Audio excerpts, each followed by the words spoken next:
जय श्रीराम मित्रांनो, स्वागत आहे तुमचं आमच्या दिव्य ज्योतिष या यूट्यूब चॅनलवर. आज आपण पाहणार आहोत मे 2026 धनुराशीचे मासिक फळ. चला तर मग सविस्तर पद्धतीने मासिक फळावरती चर्चा करूया. धनुराशीवाल्यांसाठी मे 2026 हा महिना साधा नाही. हा महिना तुमच्या जीवनात मोठे निर्णय, कर्मफळ आणि नशिबाचे वळण घेऊन येणार आहे. तर काही लोकांसाठी हा महिना प्रगतीचा शिखर असेल, तर काही लोकांसाठी हा महिना टेस्ट घेणारा काळ देखील असेल. म्हणूनच शेवटपर्यंत हा व्हिडिओ नक्की पहा, कारण शेवटी सांगणार आहे उपाय तुमचे संपूर्ण नशीब बदलू शकतात. चला तर मग सविस्तर पद्धतीने बघूया या महिन्यातील काय काय महत्त्वाची ग्रहस्थिती आहे व त्यांचा परिणाम कशा पद्धतीने धनुराशीवाल्यांवरती होणार आहे. मे 2026 मध्ये गुरु तुमच्या राशीचा स्वामी ग्रह असल्यामुळे म्हणूनच त्याचा विशेष प्रभाव कुठल्या कुठल्या क्षेत्रावरती या महिन्यात होणार आहे, तो म्हणजे सर्वात महत्त्वाचं ज्ञान क्षेत्रावरती धनुराशीवाल्यांचा या महिन्यात जास्त प्रभाव बघायला भेटणार आहे. निर्णय क्षमता बळावलेली दिसेल आणि जे काही विस्तार करायचा असेल त्यात देखील धनुराशीवाल्यांना या महिन्यात चांगल्या पद्धतीचा रिझल्ट बघायला भेटणार आहे. त्यातील दुसरा ग्रह म्हणजे शनिदेवाचा प्रभाव या महिन्यासाठी धनुराशीवाल्यांसाठी कसा बघायला भेटणार आहे. त्यातील सर्वात महत्त्वाची म्हणजे या महिन्यात धनुराशीवाल्यांना कर्माची परीक्षा द्यावी लागेल. फळ उशिरा भेटेल पण पक्के भेटेल. दुसरे ग्रह आहे मंगळ ग्रह. मंगळ ग्रह या महिन्यात धनुराशीवाल्यांची ऊर्जा वाढवेल, पण राग देखील वाढणार आहे. याचा अर्थ असा होईल की तुम्ही जे पेराल तेच कापाल, कारण की हा महिना कर्माचा महिना आहे. दुसरे महत्त्वाचा मुद्दा आहे धनुराशीवाल्यांसाठी करिअर कसे असणार आहे. ते म्हणजे सर्वात महत्त्वाचं पहिल्या आठवड्यात व्यापार जॉब करणाऱ्या लोकांसाठी कामात गोंधळ होऊ शकतो. कन्फ्युजन डिसिजन घेण्याच्या बाबतीत खूप जास्त कन्फ्युजन होणार आहे आणि डिसिजन घेण्याच्या बाबतीत देखील खूप जास्त डिले होण्याचे चान्सेस पहिल्या आठवड्यात धनुराशीवाल्यांना जाणवणार आहे. दुसऱ्या आठवड्यामध्ये अचानक नवीन ऑपॉर्च्युनिटीज देखील, नवीन संधी देखील दुसऱ्या आठवड्यामध्ये धनुराशीवाल्यांना जाणवणार आहे. इंटरव्ह्यूसाठी नवीन ऑफर देखील मिळू शकते. नवीन इंटरव्ह्यू दिला तर नवीन ऑफर मिळण्याचे देखील चान्सेस दुसऱ्या आठवड्यामध्ये धनुराशीवाल्यांना आहे. तिसरा आठवडा धनुराशीवाल्यांसाठी ऑफिसमध्ये पॉलिटिक्स वाढलेला असेल. तुमच्या विरोधात बोलणारे लोक सक्रिय झालेले असतील. त्यामुळे जॉब करणाऱ्यांसाठी या काळात शांतता ठेवली तेवढी चांगली असेल. आणि धनुराशीवाल्यांसाठी चौथा आठवडा जॉब करणाऱ्या लोकांसाठी कसा असणार आहे. मेहनतीचे फळ मिळेल. वरिष्ठांकडून या महिन्यामध्ये चौथ्या आठवड्यात तुमचे कौतुक झालेले बघायला भेटेल. म्हणजेच महत्त्वाचे हा महिना तुमची मेंटली स्ट्रेस टेस्ट करणारा महिना असू शकतो. त्यात सर्वात महत्त्वाचं म्हणजे IT शिक्षण, सरकारी क्षेत्रात असणाऱ्या लोकांसाठी हा महिना नक्कीच उत्तम आणि फायदेदायक राहू शकतो. जॉब चेंजसाठी जे कोणी प्रयत्न करत असतात त्यांनी 18 मे नंतर उत्तम काळ असणार आहे धनुराशीवाल्यांसाठी. त्यांनी नक्कीच प्रयत्न करावे, त्यांना नक्की सफलता भेटेल. व्यापार करणाऱ्या लोकांसाठी किंवा बिझनेस करणाऱ्या लोकांसाठी, व्यवसाय करणाऱ्या लोकांसाठी धनुराशीवाल्यांच्या मे 2026 कसा असणार आहे. आर्थिकतेच्या बाबतीत धनार्जनाचे मार्ग चांगल्या पद्धतीचे असतील, पण जुने पैसे अडकलेले असतील ते देखील या काळामध्ये मिळण्याची शक्यता जास्त प्रमाणात धनुराशीवाल्यांना दाखवत आहे. पण सर्वात महत्त्वाची रिस्क काय असणार आहे. पार्टनरशिपमध्ये जे कोणी व्यवसाय करत असाल त्यांच्या बाबतीत या महिन्यात विश्वासघात देखील होण्याचे जास्त चान्सेस आहे. नवीन जे कुठलेही कॉन्ट्रॅक्ट करणार असाल ते वाचल्याशिवाय त्याच्यावरती सही आणि सिग्नेचर करू नका, नाही तर हा महिना तुमच्यासाठी रिस्क झोन म्हणून साबित होऊ शकतो. सगळ्यात महत्त्वाचा टायमिंग असणार आहे या महिन्यात कोणाकोणाची ग्रोथ होणार आहे, कोणाकोणाच्या भरभराटी होणार आहे.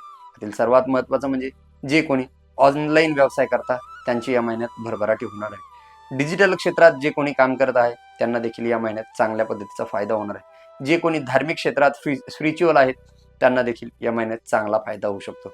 जे कोणी गायडन्स करतात, जे कोणी कन्सल्टन्सीचा बिझनेस वाढतात त्यांचा देखील या महिन्यात फायदा होताना आणि त्यांच्या क्षेत्रात वाढ होताना धनुराशीवाल्यांना जाणवणार आहे. पण 20 मे नंतर आर्थिक सुधारणा देखील व्यवसायात चांगल्या प्रमाणात व्यापार करणाऱ्या लोकांना बघायला भेटणार आहे. त्यातील सर्वात महत्त्वाचं म्हणजे मे 2026चा धनुराशीवाल्यांचं प्रेम आणि लव्ह लाईफ या काळामध्ये कशी असणार आहे. ती सर्वात महत्त्वाची म्हणजे हा महिना प्रेमाच्या जीवनात जे कोणी प्रेम प्रकरणात असतील त्यांच्यासाठी हा महत्त्वाची म्हणजे परीक्षेचा काळ असणार आहे. त्यात सर्वात महत्त्वाचं म्हणजे त्यांच्यात येणारा प्रॉब्लेम जो असेल तो म्हणजे अहंकार आणि एक दुसऱ्यांच्या विषयी असलेला अतिओर आत्मविश्वास. त्यात सर्वात महत्त्वाची एक दुसऱ्यांच्या मध्ये येणाऱ्या अडचणी म्हणजे संवादामध्ये पडलेला गॅप. त्यामुळे होईल तेवढे संवादामध्ये जास्त वाढवा, संवाद वाढवा, जेणेकरून या काळामध्ये वैवाहिक जीवनात किंवा रिलेशनशिपवाल्या लोकांसाठी प्रॉब्लेम्स येणार नाही. तर सर्वात महत्त्वाची गोष्ट म्हणजे सिंगल लोकांसाठी हा महिना कसा असणार आहे. पास्टमधील व्यक्ती पुन्हा परत येण्याचे चान्सेस देखील धनुराशीवाल्यांचे आहे. जे कोणी वैवाहिक असतील त्यांचे छोट्या छोट्या गोष्टींवरून भांडणे देखील या काळामध्ये धनुराशीवाल्यांचे होणार आहे. पण महत्त्वाचे आहे, कुठल्याही गोष्टींवरती खूप जास्त रिॲक्ट करू नका. होईल तेवढे सर्व गोष्टींना शांत पद्धतीने रिस्पॉन्स द्या, जेणेकरून हा महिना प्रेम आणि वैवाहिक जीवनासाठी महत्त्वाचा आणि व्यवस्थित पद्धतीने साबित होऊ शकतो.